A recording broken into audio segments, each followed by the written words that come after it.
16 सोमवार व्रत की दो प्रमुख कथाएं। भगवान शिव के सोमवार व्रतों की विधि। सनातन हिंदू धर्म में व्रत व पूजा का विशेष महत्व माना गया है। ऐसे में आपने कई बार 16 सोमवार व्रत का नाम भी सुना होगा, जो मुख्यतः कुंवारी लड़कियां अपने विवाह की आशा से भगवान शिव के नाम पर रखती हैं। वही सुहागन स्त्रियां भी इस व्रत को भगवान शंकर की कृपा प्राप्ति के लिए करती हैं। मान्यता के अनुसार ये व्रत पुरुषों के लिए भाग्योदय से सकल मनोरथ पूर्ण करने वाले हैं। वहीं यह व्रत स्त्रियों को मनचाहा वर और सौभाग्य प्रदान करता है। इसके अलावा ये व्रत रोग शोक दूर करने के साथ ही जाने अनजाने में किए गए पापों से भी मुक्ति प्रदान करता है।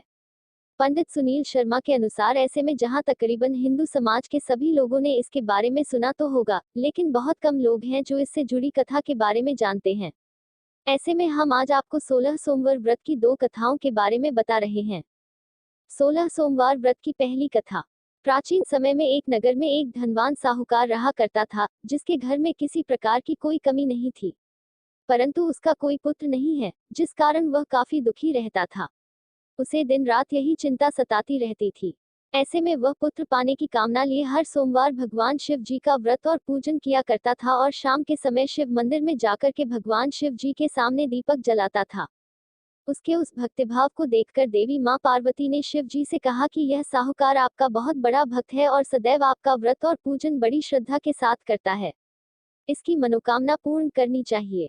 शिव जी ने कहा, हे पार्वती, यह संसार कर्म क्षेत्र है, और जैसे किसान खेत में जैसा बीज बोता है वैसा ही फल काटता है, उसी तरह इस संसार में व्यक्ति जैसा कर्म करता है वैसा ही फल भोगता है।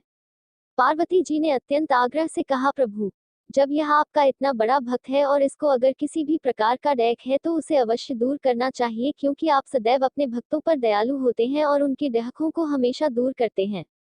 यदि आप ऐसा नहीं करेंगे तो मनुष्य आपकी सेवा व व्रत क्यों करेंगे। पार्वती जी के ऐसे आग्रह पर शिव जी बोले, हे पार्वती, इसके कोई पुत्र नहीं है, इसी चिंता में यह अत्यंत दहकी रहता है। इसके भाग्य में पुत्र न होने पर भी मैं इसको पुत्र की प्राप्ति का वर दे सकता हूँ, लेकिन वह पुत्र केवल वर्ष तक जीवित रहेगा। इसके पश्चात वह मृत्यु को प्राप्त हो जाएगा। इससे अधिक तो मैं भी कुछ और इसके लिए नहीं कर सकता।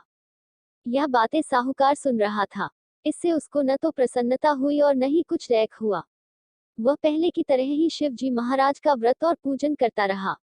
कुछ समय व्यतीत हो जाने पर साहूकार की स्त्री गर्भवती हुई और 10वें महीने में उसे अति सुंदर पुत्र की प्राप्ति हुई। साहूकार के घर में बहुत खुशी मनाई गई, परंतु साहूकार ने उसकी केवल 12 वर्ष की आयु जानकर अधिक प्रसन्नता प्रकट नहीं की और न ही किसी को यह भेद बताया। जब वह बालक वर्ष का हो गया तो उस बालक की माता ने उसके पिता से विवाह आदि के लिए आग्रह किया, तो वह साहूकार कहने लगा कि अभी मैं इसका विवाह नहीं करा सकता, अपने पुत्र को काशी पढ़ने के लिए भेजूंगा। फिर साहूकार ने बालक के मामा को बुलाकर उसको बहुत सा धन दिया और कहा, तुम इस बालक को काशी जी पढ़ने के लिए ले जाओ और रास्ते में जिस स्थान पर भी जाओ यज्ञ और ब्राह्मणों को भोजन अवश्य कराते जाना। फिर वह दोनों मामा भानजे यज्ञ करते और ब्राह्मणों को भोजन कराते हुए काशी जी की तरफ रवाना हुए। रास्ते में उनको एक शहर से गुजरना पड़ा। उस शहर में राजा की कन्या का विवाह था और दूसरे राजा का लड़का जो विवाह करने बारात लेकर आया था, वह एक आंख से काना था। उसके पिता को इस बात की बड़ी चिंता हो रही थी कि कहीं वर को देख कन्या के माता पिता विवाह में किसी प्रकार की अड़चन पैदा न कर दे। इस कारण जब उसने अति सुंदर सेठ के लड़के को देखा तो मन में विचार बनाया कि क्यों न दरवाजे के समय इस लड़के से वर का काम चलाया जाए।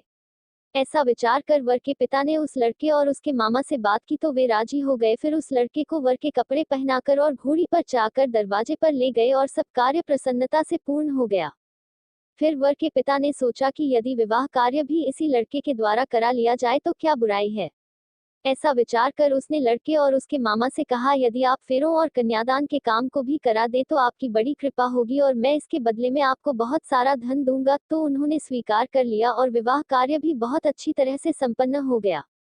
परंतु जिस समय लड़का जाने लगा तो उसने राजकुमारी की चुन्नी के पल्ले पर लिख दिया कि तेरा विवाह तो मेरे साथ हुआ है, परंतु जिस राजकुमार के साथ तुमको भेजेंगे वह एक आंख से काना है और मैं काशी जी में पढ़ने जा रहा हूँ। लड़के के जाने के पश्चात उस राजकुमारी ने जब अपनी चुन्नी पर ऐसा लिखा हुआ देखा तो उसने राजकुमार के साथ जाने से मना कर दिया और कहा कि यह मेरा पति नहीं है, मेरा विवाह इसके साथ नहीं हुआ है, वह तो काशी जी पढ़ने गया है। राजकुमारी के माता पिता ने अपनी कन्या को विदा नहीं किया और बारात वापस चली गई। उधर सेठ का लड़का और मामा काशी जी पहुंच गए थे। वहां जाकर लड़के ने पढ़ना शुरू कर दिया। जब लड़के की आयु 12 साल की हो गई, उस दिन उन्होंने यज्ञ रचा रखा था कि लड़के ने अपने मामा से कहा, मामा जी आज मेरी तबीयत कुछ ठीक नहीं लग है। मामा ने कहा, अंदर जाकर सो जाओ और आराम करो। लड़का अंदर जाकर सो गया और थोड़ी देर के बाद में उसके प्राण निकल गए। जब उसके मामा ने आकर देखा तो वह मुर्दा पड़ा हुआ है, तो उसको बड़ा दैख हुआ और उसने सोचा कि अगर मैं अभी रोना पीटना मचा दूंगा तो यज्ञ का कार्य अधूरा रह जाएगा, जो कि सही नहीं होगा। अतः उसने जल्दी से यज्ञ का कार्य समाप्त किया और ब्राह्मणों के जाने के बाद रोना पीटना आरंभ कर दिया। संयोगवश उसी समय शिव पार्वती जी उधर से जा रहे थे। जब उन्होंने जोर जोर से रोने की आवाज सुनाई दी तो पार्वती जी शिव जी से कहने लगी, प्रभु, कोई दुखिया रो रहा है, कृपया कर इसके कष्ट को दूर कीजिए। जब शिव पार्वती ने पास जाकर देखा तो वहां एक लड़का मुर्दा पड़ा हुआ था। पार्वती जी कहने लगी, महाराज यह तो उसी सेठ का लड़का है जो आपके वरदान से पैदा हुआ था। अतः हे प्रभु, इस बालक को और आयु दो, नहीं तो इसके माता पिता तड़प तड़प कर मर जाएंगे। पार्वती जी के बार बार आग्रह करने पर शिवजी ने उसको जीवन का वरदान दे दिया और भगवान शिवजी की कृपा से लड़का फिर जीवित हो गया। इसके बाद शिवजी और पार्वती कैलाश पर्वत की ओर चले गए। इसके पश्चात वह लड़का और उसका मामा उसी प्रकार यज्ञ करते और ब्राह्मणों को भोजन कराते अपने घर की ओर वापस चल पड़े। रास्ते में उसी शहर में आए जहां उसका विवाह हुआ था। वहां पर आकर उन्होंने यज्ञ आरंभ कर दिया तो उस लड़के के ससुर ने उसको पहचान लिया और अपने महल में ले जाकर उसकी बड़ी खातिरदारी के साथ ही बहुत से दास दासियों सहित आदरपूर्वक लड़की और जमाई को विदा भी किया। जब वह अपने शहर के निकट आए तो मामा ने कहा कि पहले मैं तुम्हारे घर जाकर खबर कर आता हूँ। जब उस लड़के का मामा घर पहुंचा तो लड़के के माता पिता घर की छत बैठे हुए थे और यह प्रण कर रखा था कि यदि हमारा पुत्र सकुशल लौट आया तो हम राजी खुशी नीचे आ जाएंगे, नहीं तो छत से गिरकर अपने प्राण त्याग देंगे। इतने में उस लड़के के मामा ने आकर यह समाचार दिया कि आपका पुत्र वापस आ गया है, तो उनको विश्वास नहीं आया। तब उसके मामा ने शपथ पूर्वक कहा कि आपका पुत्र अपनी स्त्री के साथ बहुत सारा धन साथ लेकर आया है। तो सेठ ने आनंद के साथ उसका स्वागत किया और बड़ी प्रसन्नता से साथ रहने लगे। माना जाता है कि इसी प्रकार से जो कोई भी सोमवार के व्रत को धारण करता है अथवा इस कथा को पढ़ता या सुनता है, उसकी समस्त मनोकामनाएं पूर्ण होती हैं। 16 सोमवार व्रत की दूसरी कथा। एक बार भगवान भोलेनाथ और माता पार्वती जी मृत्युलोक घूमने की इच्छा से मृत्युलोक में आए। यहाँ माता पार्वती व भगवान शंकर जी मृत्युलोक में घूमते घूमते विदर्भ देशांतर्गत अमरावती नामक नगरी पहुंचे, जो कि बहुत ही सुंदर थी। यहाँ उन्होंने देखा कि अमरावती नगरी अमरपुरी के दृश्य सभी प्रकार के सुखों से परिपूर्ण थी। उस नगरी में राजा द्वारा बनवाया हुआ बहुत सुंदर भगवान भोलेनाथ जी का मंदिर भी था। उस मंदिर में भगवान भोलेनाथ जी और माता पार्वती निवास करने लगे। एक दिन माता पार्वती जी ने भगवान से कहा, हे प्रभु, आज तो हम और तुम दोनों चौसपासा खेलेंगे। शंकर जी ने माता पार्वती जी की बात मान ली और चौसा खेलने लगे। उसी समय मंदिर का पुजारी ब्राह्मण मंदिरी में पूजा करने के लिए आया हुआ था। माता ने ब्राह्मण को देखकर एक प्रश्न किया कि पुजारी जी बताओ कि इस बाजी में दोनों में से किसकी जीत होगी और किसकी हार होगी। ब्राह्मण ने बिना सोचे समझे कहा कि भगवान भोलेनाथ ही जीतेंगे। कुछ समय बाद बाजी समाप्त हुई और माता पार्वती जी की विजय हो गई। माता पार्वती को ब्राह्मण के झूठ बोलने पर क्रोध आया और कोढ़ी होने का श्राप दे दिया। भगवान शंकर जी के बहुत समझाने के बाद भी माता नहीं मानी और वो दोनों वहां से चले गए। कुछ समय बाद उस ब्राह्मण पुजारी को कोढ़ होने लगे और धीरे धीरे उसके सारे शरीर में कोढ़ हो गए। ऐसे में वह बहुत ही परेशान व दुखी रहने लगा। इस तरह कई दिन बीत गए। फिर एक दिन देवलोक की अप्सराएं शिवजी की पूजा करने उसी मंदिर में आईं। अप्सराओं ने उस पुजारी के कष्ट को देखकर बड़े दयाभाव से उसके रोगी होने का कारण पूछा। तब पुजारी जी ने आप बीती सभी बातें निसंकोच होकर उन अप्सराओं को बता दी। यह सुनकर वो अप्सराएं बोले, हे ब्राह्मण, तुम दुखी मत होनो, भगवान भोलेनाथ जी आपके सभी कष्टों को दूर कर देंगे। परंतु तुम्हें श्रेष्ठ षोडश सोमवार के व्रत पूरे विधि विधान और भक्तिभाव से पूरे 16 व्रत करने होंगे। और 17वें सोमवार के दिन पाव सेर पवित्र गेहूं के आटे की बाटी बनाएं, उसके बाद घी और गुड़ मिलाकर चूरमा बनाकर भगवान भोलेनाथ जी को प्रसाद चढ़ाना और बाकी के प्रसाद को मंदिर में उपस्थित भक्तों को बांट देना। ऐसे करने से आपकी सभी मनोकामनाएं पूरी होगी। ऐसा कहकर अप्सराएं देवलोक चली गई। ब्राह्मण भी यथाविधि षोडश सोमवार व्रत करने लगा। ऐसे में भगवान भोलेनाथ की कृपा से धीरे धीरे ब्राह्मण पुजारी कोढ़ से मुक्त होने लगा। कुछ समय बाद भगवान शंकर जी और माता पार्वती जी फिर से उसी मंदिर में पधारे। तब माता ने उस ब्राह्मण को रोग मुक्त होने का कारण पूछा तो ब्राह्मण ने माता को 16 सोमवार के व्रत के बारे में विस्तार से बताया। ब्राह्मण की बात सुनकर माता पार्वती जी बहुत प्रसन्न हुई और पुजारी से 16 सोमवार के व्रत की विधि पूछी। उसी दिन से माता पार्वती जी भी षोडश सोमवार व्रत करने लगी और लगातार 16 व्रत किया। ऐसे में उनकी मनोकामनाएं पूरी हुई। उनके रूठे पुत्र स्वामी कार्तिकेय जी स्वयं ही माता के आज्ञाकारी हो गए। फिर एक दिन कार्तिकेय को अपना विचार परिवर्तन होने का रहस्य जानने की इच्छा हुई और वह अपनी माता के पास आए और बोले कि आपने ऐसा क्या उपाय किया जिससे मेरा मन आपकी ओर आकर्षित हो गया। तब माता पार्वती जी ने उसे षोडश सोमवार कथा सुनाई। तब कार्तिकेय ने अपनी माता से कहा, इस व्रत को मैं भी करूंगा, क्योंकि मेरा प्रिय मित्र ब्राह्मण दुखी दिल से परदेश गया है। हमें उससे मिलने की बहुत इच्छा होती है। फिर कार्तिकेय जी ने भी 16 सोमवार के व्रत पूरे विधि विधान से किए और उनकी भी इच्छा पूर्ण हो गई। उन्हें अपना प्रिय मित्र मिल गया। तब उसके मित्र ने इस आकस्मिक मिलन का भेद कार्तिकेय जी से पूछा, तो वे बोले, हे मित्र, हमने तुम्हारे मिलने की इच्छा करके 16 सोमवार के व्रत किए थे। अब तो उस ब्राह्मण मित्र हो अपने विवाह की बड़ी इच्छा हुई और वह भी 16 सोमवार व्रत पूरे विधि विधान से करने लगा। एक दिन वह किसी काम से विदेश गया और वहां के राजा ने अपनी पुत्री का स्वयंवर रखा था। उस राजा ने राजकुमारी के विवाह के लिए यह शर्त रखी थी कि जिस राजकुमार के गले में सब प्रकार श्रृंगारित हथिनी माला डालेगी, मैं उसी के साथ अपनी बेटी का विवाह करूंगा। भगवान शिव जी की कृपा से ब्राह्मण भी उस स्वयंवर को देखने के लिए एक ओर बैठा हुआ था। उसी समय हाथिनी वहां पर आई और उस ब्राह्मण के गले में जयमाला डाल दी। इस तरह राजा की प्रतिज्ञा के अनुसार बड़ी धूमधाम के साथ अपनी पुत्री का विवाह उस ब्राह्मण के साथ पूरे विधि विधान से कर दिया और उसे बहुत सारा धन देकर सम्मान पूर्वक संतुष्ट किया और वो दोनों सुख पूर्वक रहने लगे। एक दिन उस राजकुमारी ने अपने पति से पूछा कि हे प्राणनाथ, आपने ऐसा कौन सा पुण्य किया है जो हाथिनी ने सभी राजकुमारों को छोड़कर आपके गले में जयमाला डाली। तब ब्राह्मण बोला, हे प्राण प्रिय, मैंने अपने मित्र कार्तिकेय जी के कथानुसार 16 सोमवार का व्रत किया था, जिसके प्रभाव से मुझे तुम जैसी रूपवान पत्नी मिली है। इस व्रत की महिमा सुनकर राजकन्या को बड़ा आश्चर्य हुआ और वह भी पुत्र कामना के लिए 16 सोमवार व्रत करने लगी और भगवान भोलेनाथ से पुत्र कामना की प्राप्ति करने लगी। शिव जी की कृपा से कुछ समय बाद उसके गर्भ से एक अति सुंदर सुशील धर्मात्मा और विद्वान पुत्र हुआ।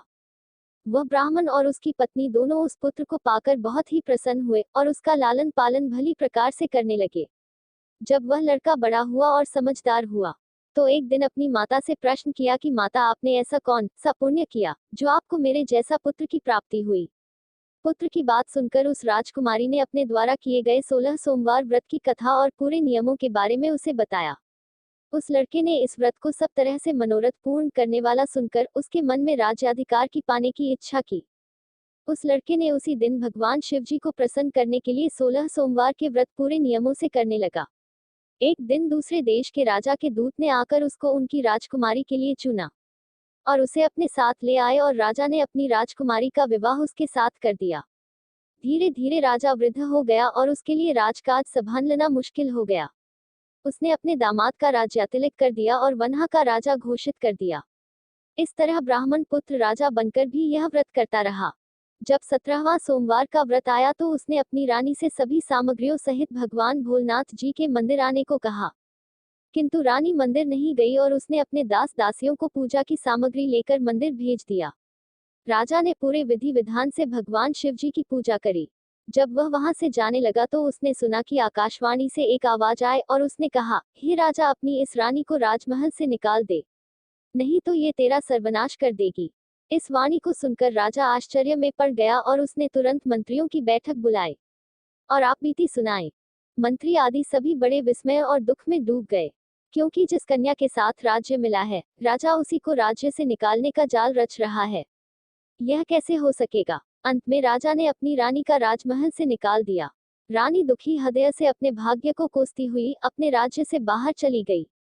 बिना चप्पलों के और फटे वस्त्र पहने भूखी प्यासी धीरे धीरे चलकर एक नगर में जा पहुंची। उस नगर में एक बुधिया रोज सूत काटकर बेचने जाती थी। रानी की करुण दशा देख बुधिया बोली, तू मेरे साथ चल, मेरे सूत बिकवा दे, मैं वृद्ध हूँ, भाव नहीं जानती हूँ। यह सुनकर रानी बुधिया के सिर से सूत की गठरी उतारकर अपने सिर पर रख ली। अचानक से आंधी आए और बुधिया के सभी सूत हवा में उड़ गए। बेचारी बुधिया बहुत पछताई और रानी से कहा कि दूर रहना मेरे से, अब रानी एक तेली के घर गई और काम मांगने लगी कि अचानक से उस तेली के सभी मटके शिवजी के प्रकोप से चटक गए। ऐसा दशा देखकर उस तेली ने रानी को अपने घर से निकाल दिया। इस प्रकार रानी अत्यंत दुख पाती हुई एक नदी के तट पर गई तो देखा कि नदी अचानक सूख गई। उसके बाद रानी एक वन में गई। वहां जाकर उसने एक सरोवर देखा और वह पानी पीने के लिए सरोवर की सीढ़ी उतरी और पानी पीने के लिए जैसे अपने हाथों को आगे बढ़ाया तो देखा कि सरोवर का पानी नीलकमल के सदृश जल असंख्य कीड़ों में गंदा हो गया। रानी ने अपने भाग्य का दोषारोपण करते हुए उस सरोवर का जल पीकर अपनी प्यास बुझाए आराम करने के लिए एक पेड़ की शीतल छाया में विश्राम करने के लिए लेटी तो देखा कि उस पेड़ की सभी पत्तियां झड़ गई। ऐसे में रानी जिस पेड़ के नीचे जाती उसी पेड़ की पत्तियां अपने आप झड़ जाती। वन, सरोवर और पेड़ों की ऐसी दशा देखकर गाय चराते हुए ग्वालों ने अपने गुसाई स्वामी जी से सभी बातें बता दी। गुसाई जी के आदेशानुसार ग्वाले रानी को पकड़कर गुसाई जी के पास ले आए। रानी की मुख कांति और शरीर शोभा देखकर गुसाई जी जान गए कि यह कोई विधि की गति की मारी कुलीन अबला है। ऐसा सोचकर गुसाई जी ने रानी से कहा कि हे पुत्री, मैं तुमको पुत्री समान रखूंगा। तुम मेरे आश्रम में ही रहो और मैं तुम्हें किसी प्रकार का कष्ट नहीं होने दूंगा। गुसाई जी ऐसे वचन सुनकर रानी को थोड़ी धीरज मिली और वह आश्रम में ही निवास करने लगी। आश्रम में रानी खाना बनती तो उसके खाने में कीड़ पड़ जाते और जब वह पानी भर के लाती तो उसमें भी कीड़े ही कीड़े हो जाते। अब तो गुसाई जी भी बहुत दुखी हो गए और रानी से बोला कि बेटी, तेरे पर कौन से देवता का कोप है जिससे तेरी ऐसी दशा है। गुसाई जी की बात सुनकर रानी ने कहा कि अपने पति के साथ भगवान शिव जी की पूजा करने नहीं जाने की पूरी कथा सुनाए। रानी की बात सुनकर गुसाई जी ने उसे इस कोप से मुक्त होने के लिए 16 सोमवार व्रत की कथा पूरे विधि विधान से करने को कहा। गुसाई जी की बात सुनकर वह प्रत्येक सोमवार का व्रत पूरे नियमों से करने लगी। जब रानी के पूरे 16 व्रत हो गए और जब उसने 17वें सोमवार का व्रत किया और रोज की तरह भगवान भोलेनाथ जी की पूजा कर रही थी, तो भगवान शिव जी के प्रभाव से राजा के मन में अपनी रानी का विचार उत्पन्न हुआ और सोचा कि मेरी रानी को गए हुए बहुत समय बीत गया, न जाने कहाँ कहाँ भटकती होगी, मुझे उसे ढूंढना चाहिए। राजा ने यह सोचकर अपनी रानी की तलाश में चारों दिशाओं में अपने सैनिकों को भेजा। सैनिक अपनी रानी को ढूंढते हुए गुसाई जी के आश्रम में आ पहुंचे। सैनिक अपनी रानी को वहां पाकर पुजारी जी से अपनी रानी को साथ भेजने के लिए कहा, किंतु गुसाई जी ने मना कर दिया और सैनिक चुपचाप लौट गए। राजा को सभी बातें बताई तब राजा स्वयं रानी को लेने गुसाई जी के आश्रम आए और पुजारी से प्रार्थना करते हुए बोले, महाराज, जो देवी आपके आश्रम में रहती है वो मेरी पत्नी है। शिव जी के कोप से मैंने इसका त्याग कर दिया था। अब इस पर से भगवान शिव जी का काप शांत हो गया है, इसलिए मैं इसे लेने के लिए आया हूँ। आपकी आज्ञा हो तो मैं इसे ले जा सकता हूँ। गुसाई जी ने राजा के वचनों को सत्य समझकर रानी को राजा के साथ जाने की आज्ञा दे दी। गुसाई जी की आज्ञा पाकर रानी अपने पति के साथ अपने राज्य के लिए चल दी। रानी के आने की खबर पाकर राज्य के निवासी अनेक प्रकार के बाजे बजाने लगे। नगर के दरवाजे पर तोरण बंद नवारों से विविध विधि से नगर को सजाया।